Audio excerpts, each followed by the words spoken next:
وسلام على عباده الذين اصطفى أما بعد فأعوذ بالله من الشيطان الرجيم بسم الله الرحمن الرحيم يا أيها الذين آمنوا كتب عليكم الصيام كما كتب على الذين من قبلكم لعلكم تتقون وقال النبي صلى الله عليه وسلم الصيام والقرآن يشفعان للعبد يوم القيامة صدق الله العلي العظيم وصدق رسوله النبي الكريم ونحن على ذلك لمن الشاهدين والشاكرين والحمد لله رب العالمین۔ دل کی محبت سے رحمت دو عالم صلی اللہ علیہ وسلم پر صلاۃ پڑھیں۔ اللہم صل علی سیدنا محمد النبی الأمی وعلی آلہ وصحبہ بارک وسلم عدد کل معلوم لک دائما ابدا۔ اللہم صل علی محمد عبدک ورسولک وصل علی المؤمنین والمؤمنات والمسلمین والمسلمات۔ برادران اسلام، انتہائی واجب الاحترام معزز سامعین، جیسا کہ آپ کو معلوم ہے اللہ رب العزت کا بہت ہی عظیم بابرکت مہینہ، میری مراد ماہ رمضان، اپنی آب و تاب کے ساتھ چل رہا ہے۔ اس سے بڑی خوش نصیبی کی کیا بات ہو سکتی ہے کہ اللہ رب العزت نے دوبارہ اتنی بڑی نعمت سے ہمیں سرفراز فرمایا۔ اللہ تعالیٰ نے دوبارہ عظیم موقع عطا فرمایا، اپنے رب کو راضی کرنے کا ہمیں ایک چانس مل گیا۔ اللہ تبارک و تعالی اپنے بندوں کو ایسے مواقع عطا فرماتا ہے کہ میرے بندے میری بات کو ماننے والے بن جائیں، میرے احکامات کو عمل میں لانے والے بن جائیں، اور میرے پیارے نبی آقا حضور اکرم صلی اللہ علیہ وسلم کی تابعداری کرنے والے بن جائیں، کیونکہ کامیابی کا راز ان دو چیزوں کے اندر ہے، اللہ رب العزت کی اطاعت میں اور پیغمبر صلی اللہ علیہ وسلم کی اتباع میں۔ جو اللہ رب العزت کی اطاعت کرتا ہے، رسول اللہ صلی اللہ علیہ وسلم کی اتباع کرتا ہے، یہی انسان جو ہے کامیاب ترین ہے۔ میرے بھائیوں دوستو، جو میرا عنوان ہے وہ رمضان کی مناسبت سے روزے کا ہے۔ اللہ رب العزت نے ہر عبادت کا ایک طریقہ کار رکھا ہے، ہر عبادت کا ایک اپنا الگ مزہ ہے اور اس کی ایک الگ کیفیت ہے۔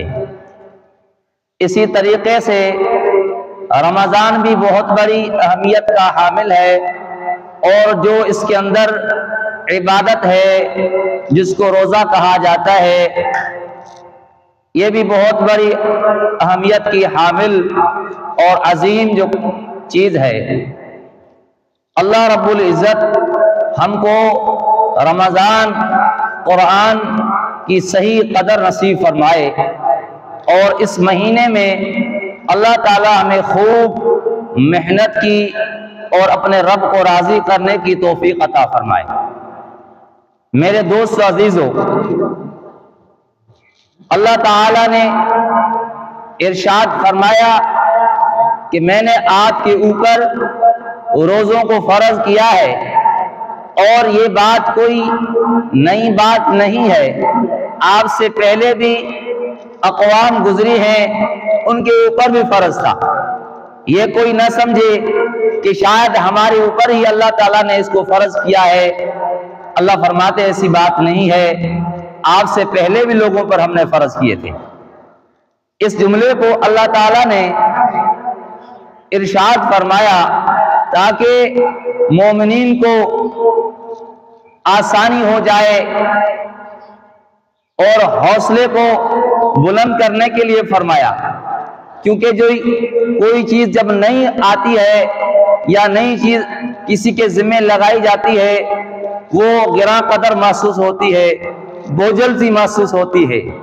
جب کہا جائے کہ یہ چیز تو اس سے پہلے بھی ہمارے اوپر گزری ہے، اس میدان سے پہلے بھی ہم گزرے ہیں، تو یہ ایک آسان ہو جاتی ہے، ایک انسان کے اندر حوصلہ پیدا ہو جاتا ہے۔ اللہ تعالیٰ کیونکہ بہت بڑے حکیم ہیں، حکیم کس کو کہا جاتا ہے؟ حکیم کی تعریف یہ ہے جس کی ہر چیز کے اندر کوئی نہ کوئی گوہر فائدے کی چیز موجود ہو۔ فعل الحکیم لا یخلو عن الحکمہ، حکیم کا کوئی بھی کام حکمت اور دانائی سے خالی نہیں ہوتا ہے، اس کے اندر حکمت اور دانائی کے وہ موتی چھپے ہوتے ہیں۔ اللہ تعالیٰ کی ذات سے بڑا کوئی حکیم نہیں ہے، نہیں ہو سکتا ہے، وہ اپنی حکمت کی باتیں بتاتا ہے۔ اس نے ہمارے اوپر بہت بڑا احسان فرمایا، اتنی بڑی نعمت ہمیں عطا فرمائی، اتنی بڑی نعمت عطا فرمائی جو کسی کو وہ حاصل نہیں ہے۔ سب سے بڑی نعمت یہ ہے کہ اللہ تعالیٰ نے کم و بیش 18,000 مخلوقات میں ہمارے لیے انسان ہونے کا انتخاب فرمایا کہ ہمیں انسان بنایا۔ مخلوقات تو بہت سی دنیا میں ہیں، لیکن انسانیت والی عظیم نعمت سے ہمیں سرفراز فرمایا۔ اگر کوئی اور مخلوق میں اللہ تعالیٰ ہمیں پیدا کرتے تو ہماری کیا مجال تھی کہ ہم اللہ تعالیٰ سے اس معاملے میں کیا کر سکتے تھے۔ یہ اللہ تعالیٰ کا محض لطف و کرم ہے، اللہ تعالیٰ کی بہت بڑی مہربانی ہے کہ ہمارے سروں پر اس نے شرافت کا تاج سجا دیا۔ قرآن کریم میں اس چیز کو بھی بیان کیا گیا ہے، وَلَقَدْ كَرَّمْنَا بَنِي آدم، کہ ہم نے انسان کو بڑی عزت اور شرافت والا بنایا ہے۔ اسی لیے جتنی مقام جتنا بڑا ہے اتنی ذمہ داری بھی بڑی ہے۔ جتنا مقام بڑا ہوتا ہے اس کی ذمہ داری بھی اتنی بڑی ہوا کرتی ہے۔ میرے دوست عزیزو، اللہ تعالیٰ نے یہ روزے انسانوں کے لیے فرض کیے، کسی اور مخلوق کے لیے فرض نہیں کیے، کہ انسان پورا سال کھاتا ہے، پیتا ہے، قسم قسم کی نعمتیں استعمال میں لاتا ہے، معقولات میں، مشروبات میں، ہر طرح کی اللہ تعالیٰ کی پیدا کی ہوئی نعمتیں کھاتا پیتا ہے۔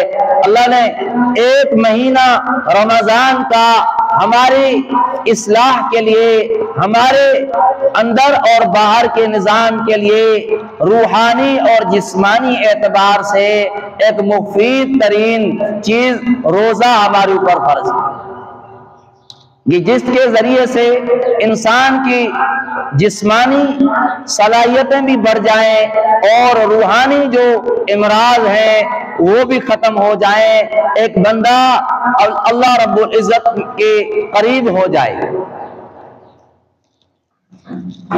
روزہ رکنے کو کہتے ہیں کہ کھانے پینے سے اور جنسی تعلقات سے رک جانا، روزے کا لفظی معنی یہی ہے کہ رک جانا، ایک ڈھال ہے۔ اللہ نے روزے کو گناہوں کے درمیان ایک ڈھال بنائی ہے۔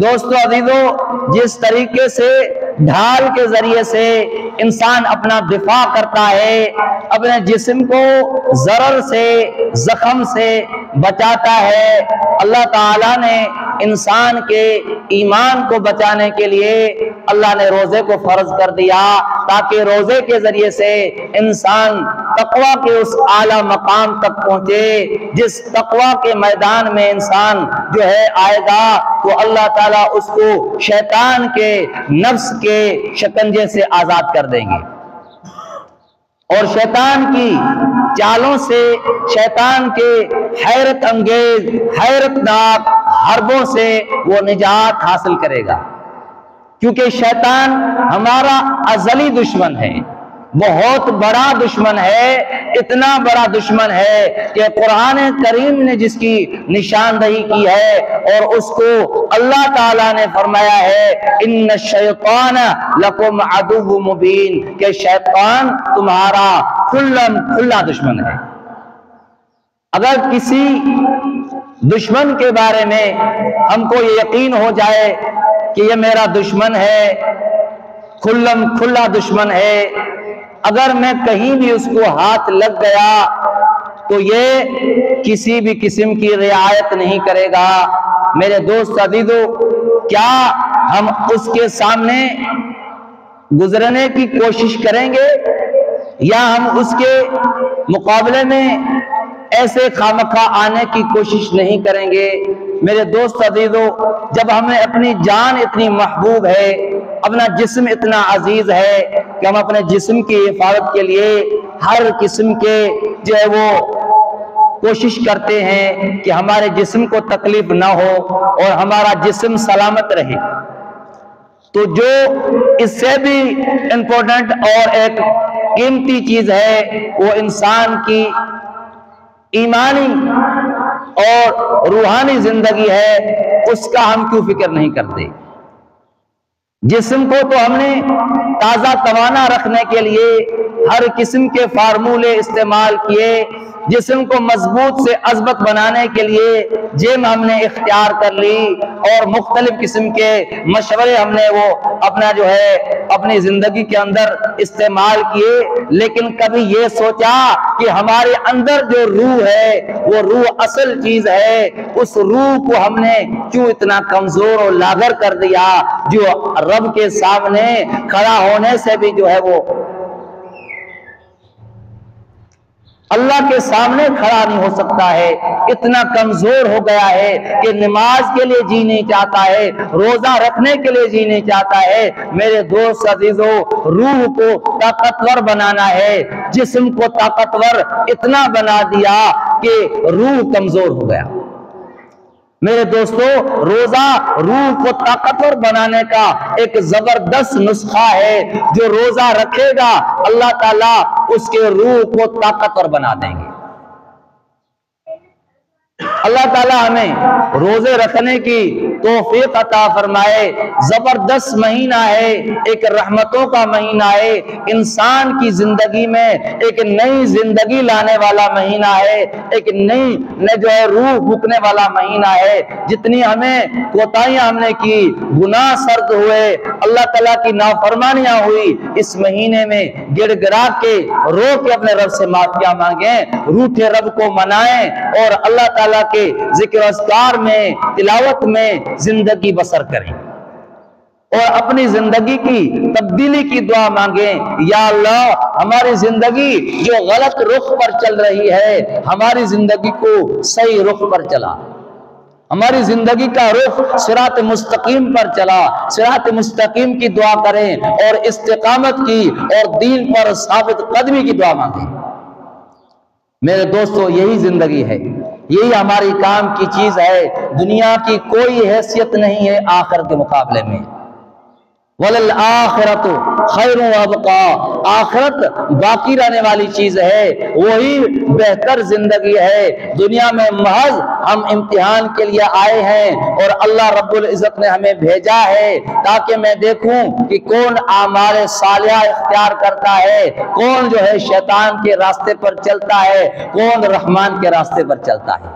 راستے دو ہیں، ایک رحمان کا راستہ ہے، ایک شیطان کا راستہ ہے۔ جو بندہ رحمان کے راستے پہ چلے گا، نماز کے راستے پہ چلے گا، روزے کے راستے پہ چلے گا، وہ کامیاب ترین بنے گا۔ جو شیطان کے راستے پہ چلے گا وہ ناکام ترین بنے گا۔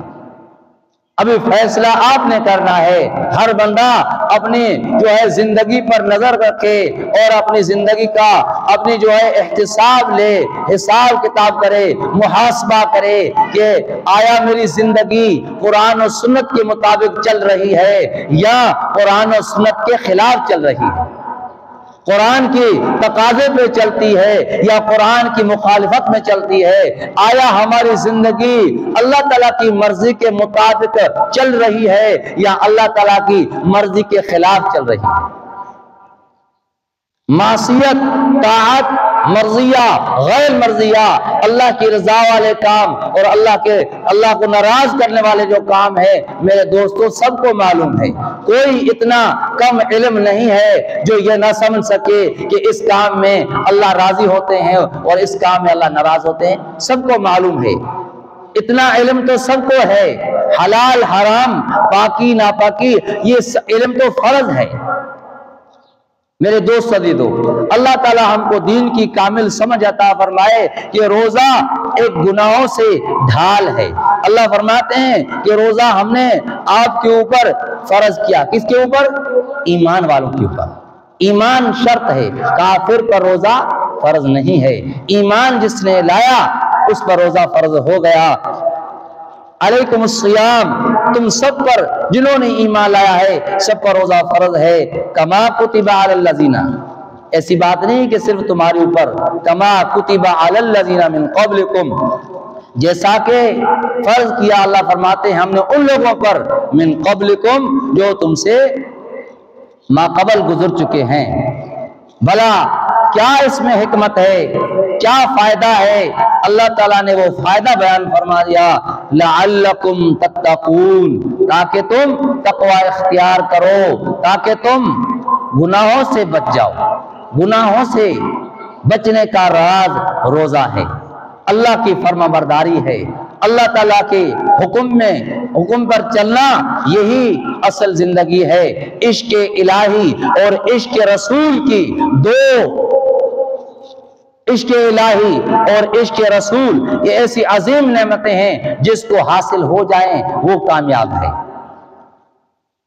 کہ اللہ تعالیٰ کی محبت ایسی ہو، ایسا غلبہ ہو، جیسے قرآن میں ذکر ہے والذین آمنوا اشد حبا للہ، یہ اللہ کی محبت میں اتنے وہ مضبوط ہیں کہ کسی غیر کو پسند نہیں کرتے ہیں، ملاوٹ کو پسند نہیں کرتے ہیں، اللہ کی محبت میں ایسے مست ہیں جب اللہ کا حکم آ جاتا ہے تو اپنے سارے کاموں کو چھوڑتے ہیں، اپنی ضروریات کو چھوڑ دیتے ہیں اور اللہ کی محبت میں اللہ کے حکم کو پورا کر دیتے ہیں۔ میرے دوست عزیزو، اور نبی صلی اللہ علیہ وسلم کے ساتھ محبت، عشق کی اتنی جو ہے ان کے دلوں میں محبت ہے، عشق کا تقاضا ہے کہ محبوب کی سنت کے خلاف ان کا قدم نہیں اٹھتا ہے، ان کی زندگی نبی علیہ السلام کے طریقے پر چلتی ہے۔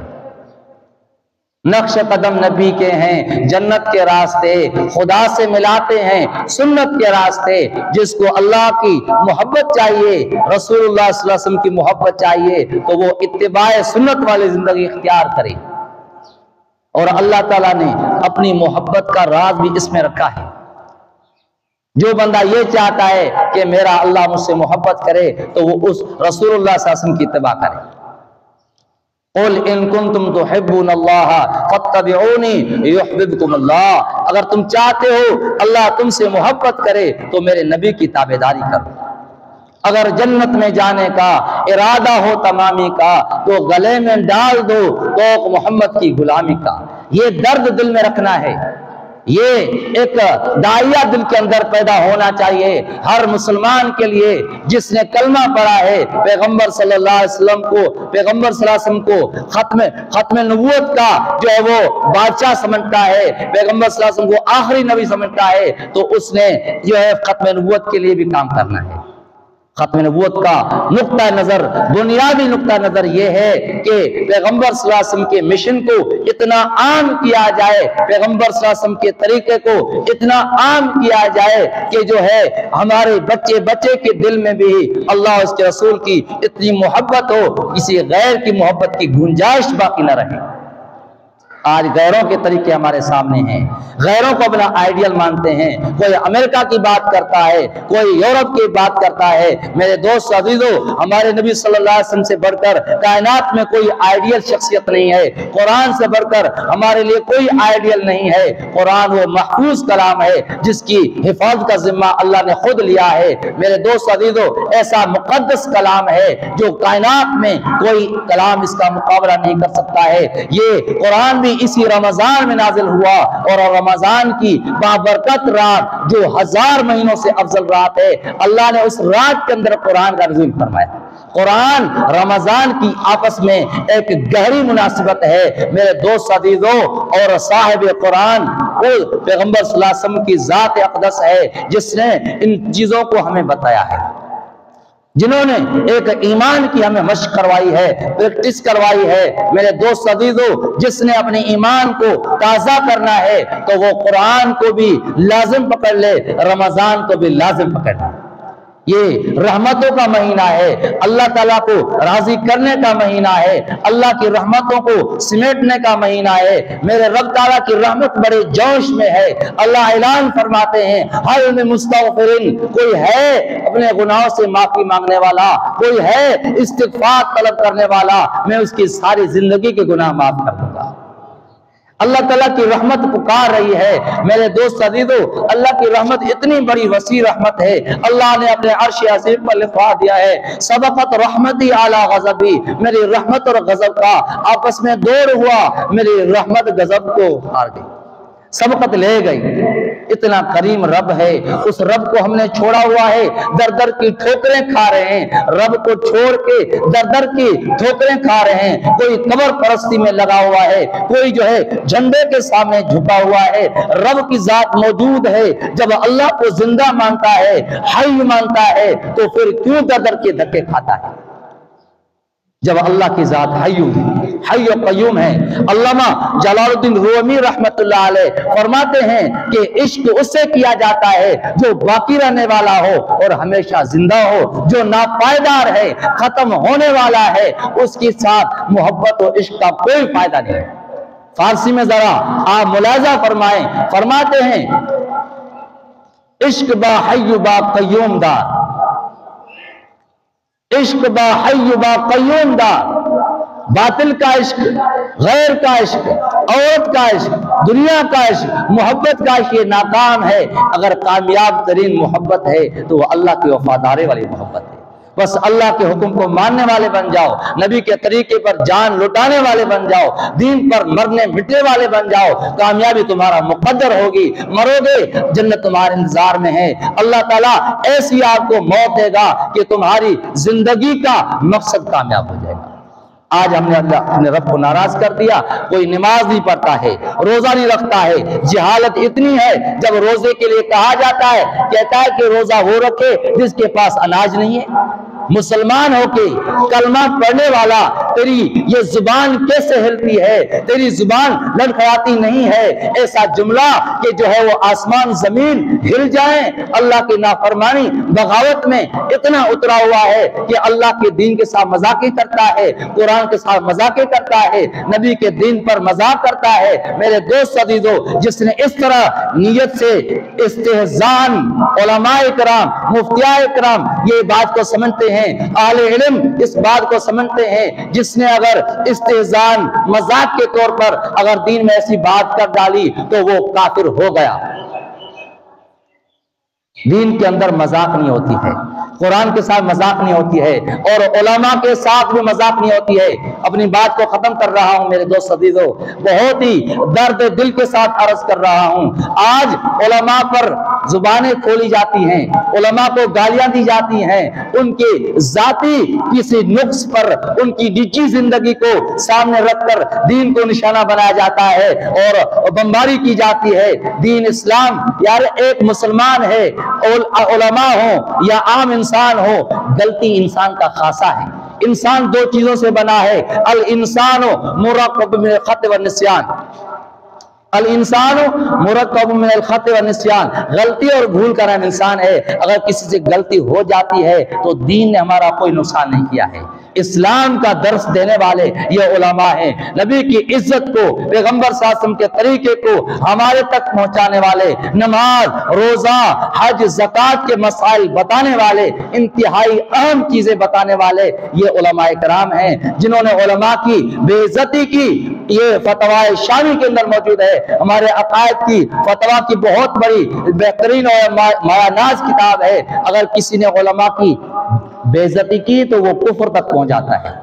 یہ علماء کی عزت کرو، اگر اس سے غلطی ہو گئی ہے تو انسان سمجھو، اس کی بات کو نہ مانو، دین پر کوئی اس طرح کا حرف نہ آئے۔ اللہ تعالیٰ سے دعا ہے کہ اللہ تعالیٰ ہمیں دین کی صحیح سمجھ عطا فرمائے، اور اللہ تعالیٰ رمضان کو صحیح طریقے سے گزارنے کی توفیق عطا فرمائے، پورے روزے رکھنے کی توفیق، تلاوت کی توفیق عطا فرمائے۔ میرے دوستو، اللہ سے مانگو اور مظلوم فلسطینوں کے لیے دعا کرو۔ مسلمان بیچارے وہ جو ہے آپ کے سامنے دردناک منظر پیش کر رہے ہیں، ننھے معصوم بچے ذبح ہو رہے ہیں، خواتین ہماری مسلمان بہنیں مائیں رو رہی ہیں، اور وہ ایسی آہیں اور پکار کر رہی ہیں کہ میرے دوستو کلیجے منہ کو آتے ہیں۔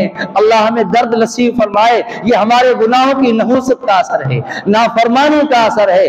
آج ہم نافرمان بن گئے، اس لیے ہمارے اوپر جو ہے وہ عذاب آ رہے ہیں، اور تسبیح کے جیسے ٹوٹتی ہے دانہ دانے کے اوپر یکے بعد دیگر آتا ہے، ایسے ہمارے اوپر مسائل ٹوٹ رہے ہیں، ہماری نافرمانی کی وجہ سے ہیں۔ اللہ تعالیٰ سے دعا ہے کہ اللہ ہمیں درد نصیب فرمائے، نافرمانی سے بچائے، اور رمضان کا پورا اللہ تعالیٰ ہمیں قدر کرنے کی توفیق عطا فرمائے۔ وآخر دعوانا الحمدللہ رب العالمین۔